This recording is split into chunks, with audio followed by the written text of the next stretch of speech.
I'm just, please just show me my like recently reads. I did not want to set up my entire camera, so we're just going to do this on my phone, and hopefully the mic adds an element of professionalism. Today, what I thought I would do is just go through my recently read books, because I think that what I've been reading so far this year has been really nice, and I would like to share it with the world. So backstory for this, I have a goal that by the end of the year, which is in 2 months, literally, because it's November 1st when I'm filming this, I will hopefully have read 30 books. The reason I picked that number is because when I switched over to Storygraph, which I love Storygraph plug, by the way. When I switched over to Storygraph, it said the highest number of books that I had read in a year was listed as 29. So I decided to try and beat it. And part of that was because when I was in the throes of IB last year, it was really the trenches. I just literally did not have like 30 minutes to myself, and I kept thinking to myself, like, when I have the time, I'm gonna read so fucking much. And I sort of like made a promise to myself that I would get back into reading. And so I, over the course of this past year, have been really doing my best to honor that promise, I guess. Yeah, I was really busy even in January, so I didn't end up reading anything in January. But the first book I read was Animal Farm by George Orwell. And I had read 1984 before, which I love that book. I know it's controversial. He's obviously not a novelist, right? He's like a political writer. And so I think it works as that type of book if you read it like that. And I really love 1984. It was a good like intro to like socialist communism topics. We're starting off the video strong, folks. But Animal Farm, honestly, like my history education has been shit. But for the past like 2 years, it got a lot better. Shout out Mr. Rogers. And we had just finished like a unit on the Soviet Revolution. And so reading Animal Farm was really cool actually, because I think honestly I read it at the perfect time, because I had all that context and certain characters relate directly to historical figures in Soviet Russia, obviously. I would highly recommend, especially if you think that 1984 is a bit dense or a bit tricky to read through, and it's satirical. It's much funnier if you know the history of it. Next thing I read, again, starting off strong, next thing I read was The Communist Manifesto by Mr. Karl Marx. It's quite short. Reading the Communist Manifesto was really interesting because I really just did not have any scope to talk about communism. And so I think it's really interesting to take it at its like most basic level and just consider that. It's a lot more historical analysis than I was expecting. It's much more subversive in certain places and much less subversive than I was expecting in other places. It's interesting to think about whether or not you agree. Anyway. Next thing I read, this is me on like a nonfiction kick because I'm really trying to get my ratio back. I have this conception of nonfiction as like, I think of it like reading a textbook or whatever, and I'm really trying to break that because over the course of this year reading nonfiction, I've realized that really it doesn't have to be boring. I love reading essays. I love reading memoirs. I love reading like analyses of stuff. There's plenty of different genres within the genre of nonfiction, and I really hadn't explored that before. In that spirit, I read A Room of One's Own by Virginia Woolf. We're in like third, fourth, whatever wave feminism now, and so this is very basic stuff. Like the whole thing, the whole crux of her argument is women obviously would not live up to the standards of men because they have not been afforded the same resources. They're always like, burdened with childcare and stuff like that, and so obviously they're not going to have the literally roof over their head to be able to write, which I think has held true. Like as women become more independent, have their own property, and they make their own money, definitely women are catching up to men. But it's very basic, pre even first wave feminism as far as I know. It gave me a little bit of perspective also because I think it's hard to go through life as a woman now. Shit is horrible right now. And so reading that did give me a little bit of perspective that I was like, holy shit, we've come a long way. It was interesting to think about how Virginia Woolf's fundamental ideas can be extrapolated. It's about how under-resourced populations are and how that creates disproportionate inequalities and makes it harder for people to achieve at the same level. Next book I read was The Stranger, L'étranger, whatever, by Camus. Honestly, I've never read a book like that with such a weird narrator. Like, this guy, like, he doesn't give a shit. He does a murder and he's like, oh, the sun was in my eyes. He goes to his mom's funeral and he's like, I didn't really feel anything, you know. I like sat around, I guess. I talked to the priest. They were sort of like concerned why I wasn't like upset, but like I just felt like it was hot. And then I went home, and so, you know, here I am buying groceries. Who the fuck talks like that? Who talks like that, George? But yeah, very good, very weird, interesting, and I honestly could probably write a paper about that book. Yes. Moving on. I read A Monster Calls by Patrick Ness. Patrick Ness is one of my favorite authors. I love him very much. And I read The Knife of Never Letting Go. Like, basically there's a world in which everyone's thoughts can be heard aloud. And there's only men. All the women have been wiped out, and it's sort of this like settler colonialist world. Overall, I think his writing is really interesting. And so A Monster Calls is sort of like middle grade fiction, but I thought it was cute and sweet and short. You know, it's sort of about grief. The Metamorphosis by Franz Kafka is next. Again, we're going with the like philosophical theme here. I liked it a lot. It was also really interesting. It's like, you know, a similar vibe to The Stranger, where it's very absurd. And I wouldn't mind reading more Kafka. I don't know what to make of this book.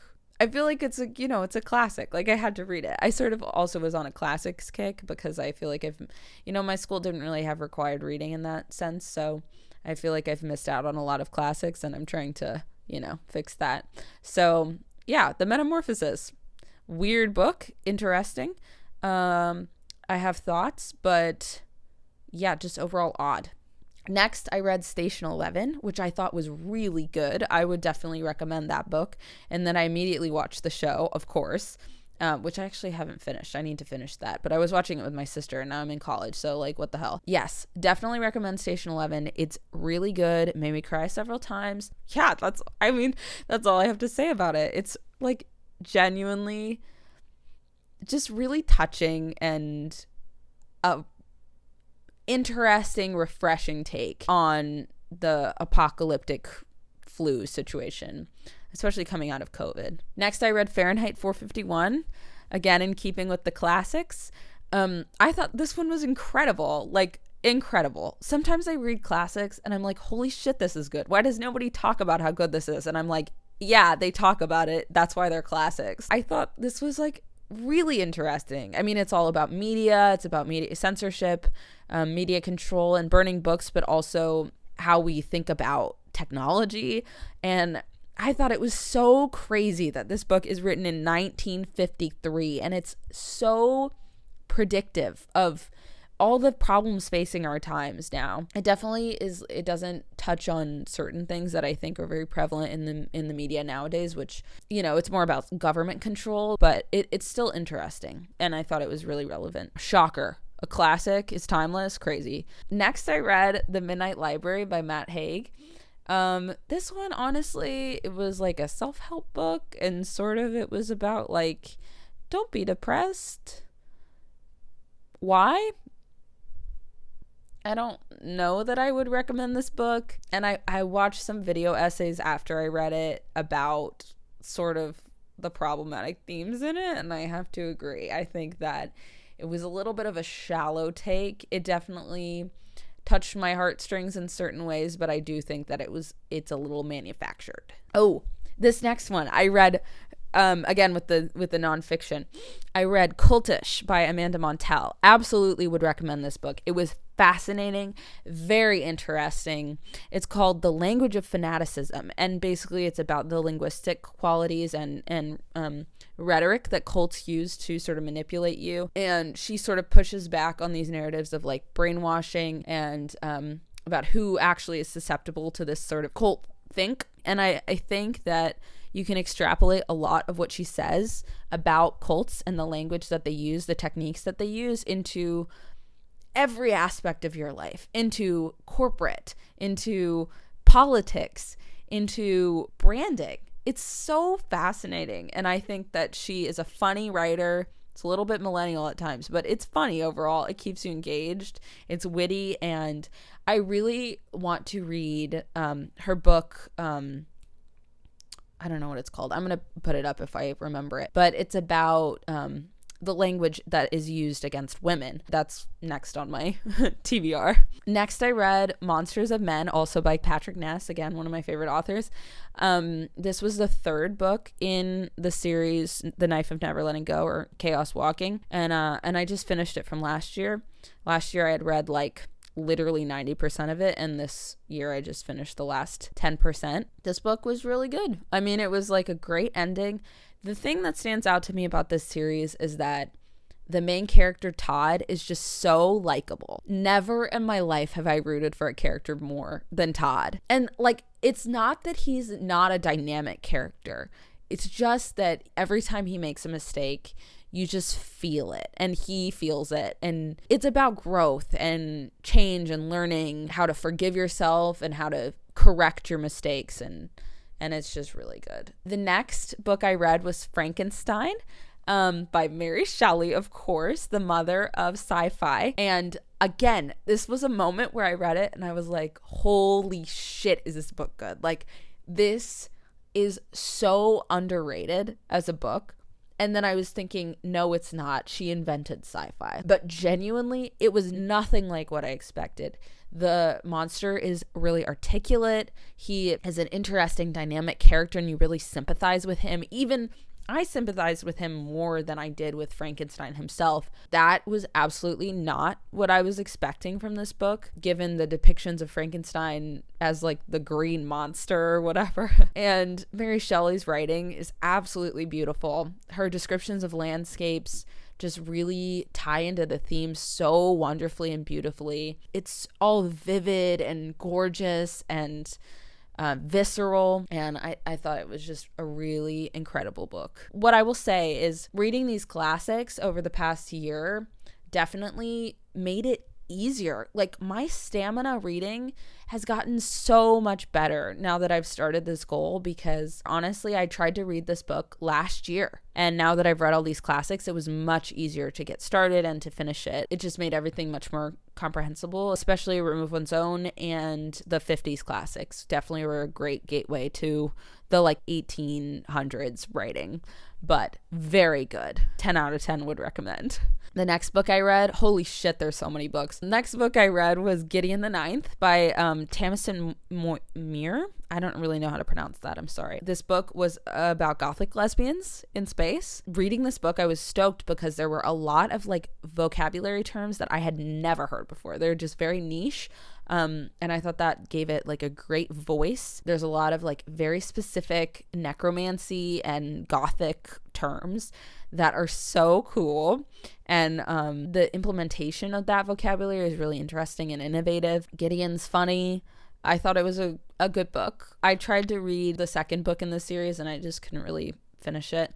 I mean, it's very confusing. I think I might revisit that at some point. It wasn't as good of a book as I thought it was going to be.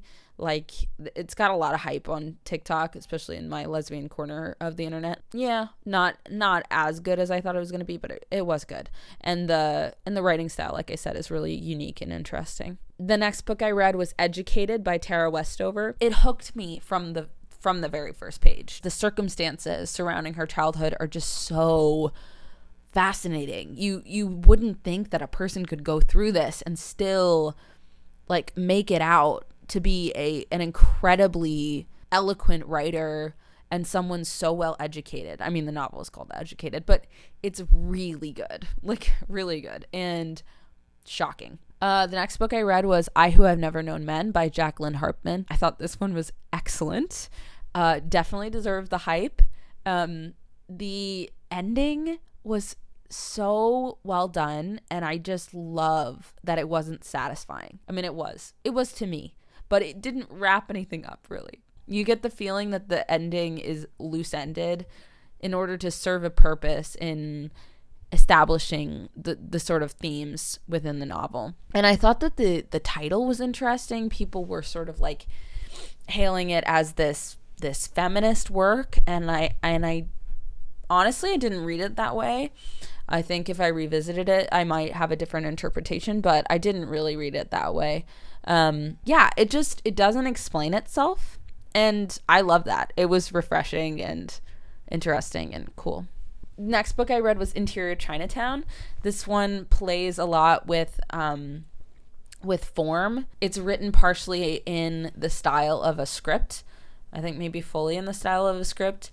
And it really is a meta commentary on like representation, specifically of Asian people, which the show is incredible. And the show, I would say, maybe is even better than the book. The book really is about television and the movies. So I think that putting it in a television movie format worked really well for this one. And go read it. Next book I read was Handmaid's Tale by Margaret Atwood. I thought, classics. People say to read the second book, so I think I'm going to do that and report back. Every time I read a classic that has just been picked over and evaluated, it's always like reading it is just a different experience. You can talk about these classics for however long, but reading it really gives you a fresh perspective.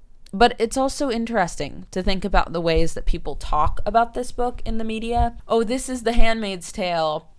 I don't know if that always applies. Like, there are ways that you could apply The Handmaid's Tale to what's happening now that are not the ways that I see it commonly applied, and also vice versa. I think that people apply it in ways where I don't think it's necessarily appropriate, but, The next two books are from Ursula Le Guin, which is another one of my favorite authors.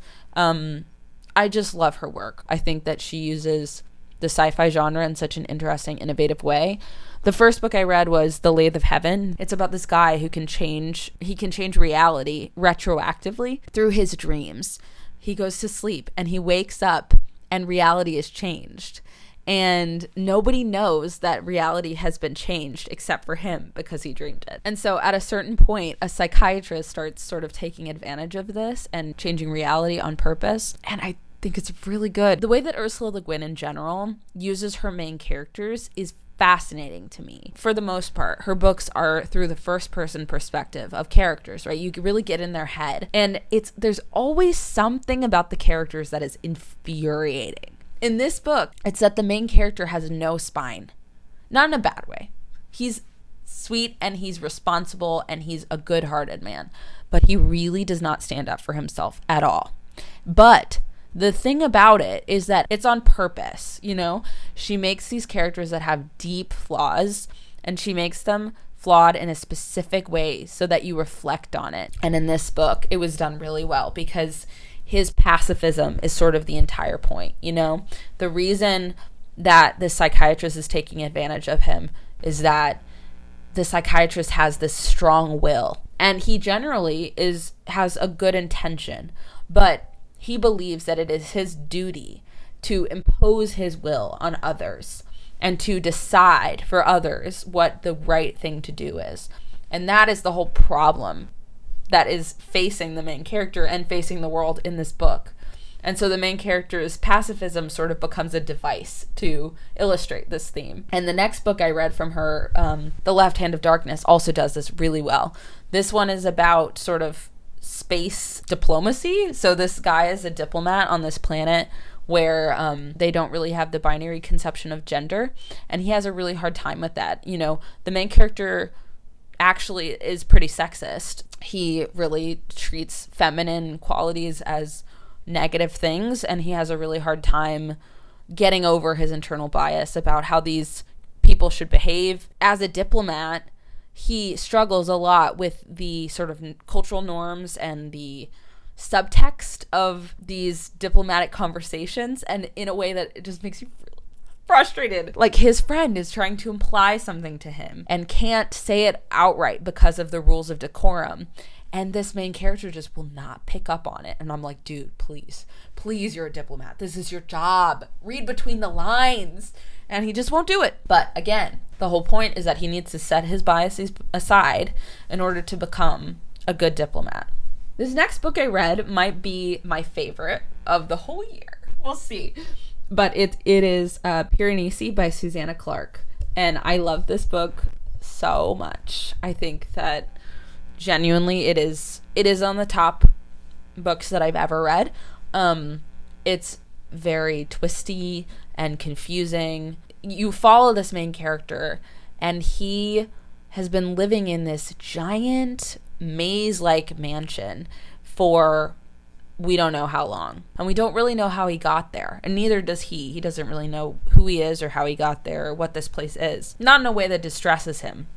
It's more like that's just how it always has been. And then over the course of the book, sort of things start happening and you start to realize what the secret of the mansion is. And it's really good. Yeah. I mean, the main thing is just who are you? And how do your memories play a role in forming you as a person? The next book I read was Warm Bodies, which is a Romeo and Juliet zombie story. And it's cute and silly and very 2000s and nonsensical, and I loved it. The next book I read was another Ursula Le Guin book.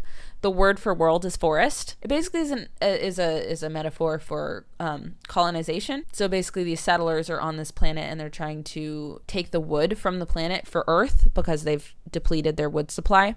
And it deals with a lot of like environmental impacts and colonization, how they treat the native people on that planet, and et cetera, et cetera.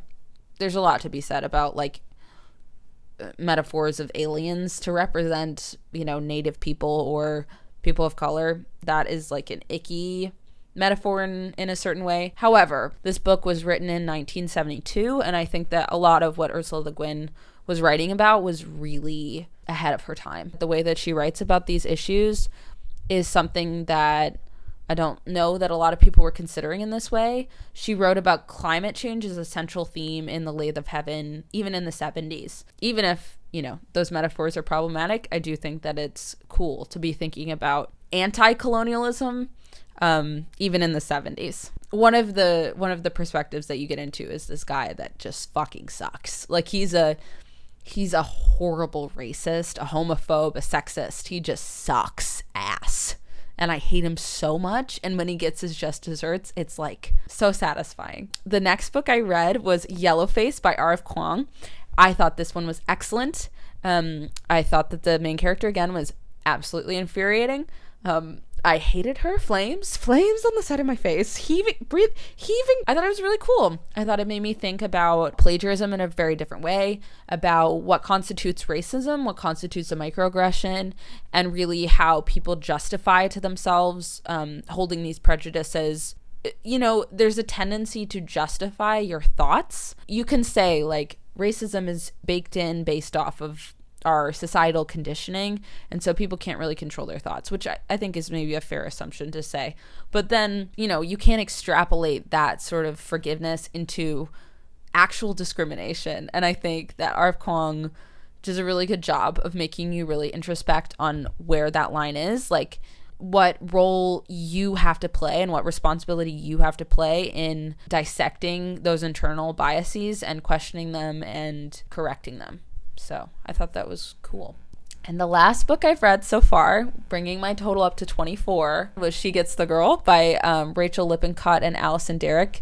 And it was cute. It was a cute little lesbian rom-com. Both the main characters are freshmen in college, and little enemies to lovers romance. And I liked it. So there you go. Those are my reviews. I will update you about the last 6 books I'm reading. So far, I've been reading Hail Mary by Andy Weir, which is very good. So I'm like 25% of the way through, and I'm like fucking hooked. Like, this book is incredible. It's a page turner, very interesting, very scientific. It makes me feel so smart because I'm like, my 2 years of IB physics prepared me for this book, and I'm ready for it. I hope this video isn't too long. I do have a lot of books. Anyway, love you. Bye.